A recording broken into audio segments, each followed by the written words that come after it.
மண்ணின் மீது மனிதனுக்கு ஆசை, மனிதன் மீது மண்ணுக்கு ஆசை. கடைசியில் யார்தான் ஜெயிக்கிறது?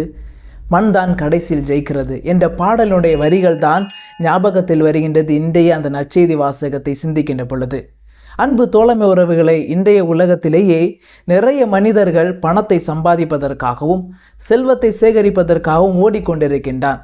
ஆனால் தங்களுடைய வாழ்க்கையில் வருகின்ற சிறிய சிறிய சந்தோஷங்கள், மகிழ்ச்சியான தருணங்கள், அமைதியான சூழ்நிலைகள் ஆகியவற்றை ரசிக்க தவற விடுகின்றான்.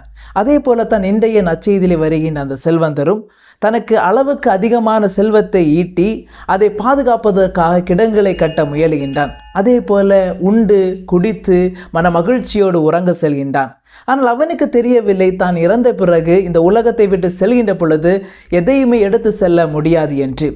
உண்மையான மன மகிழ்ச்சியும் மன அமைதியும் எதில் கிடைக்கிறது என்றால், அனைத்து பணத்தையும் சம்பாதிப்பதில் கிடையாது, செல்வத்தை சேகரிப்பதில் கிடைப்பதில்லை. மாறாக நம்மிடம் இருக்கின்ற அந்த செல்வத்தை தேவையில் உணர்வோருக்கு பகிர்ந்து அளிப்பதிலும் உறவுகளை வளர செய்வதிலும் தான் இருக்கின்றது. நாம் இந்த உலகத்தை விட்டு செல்கின்ற பொழுது நம்மிடமிருந்து எதையுமே எடுத்து செல்ல முடியாது.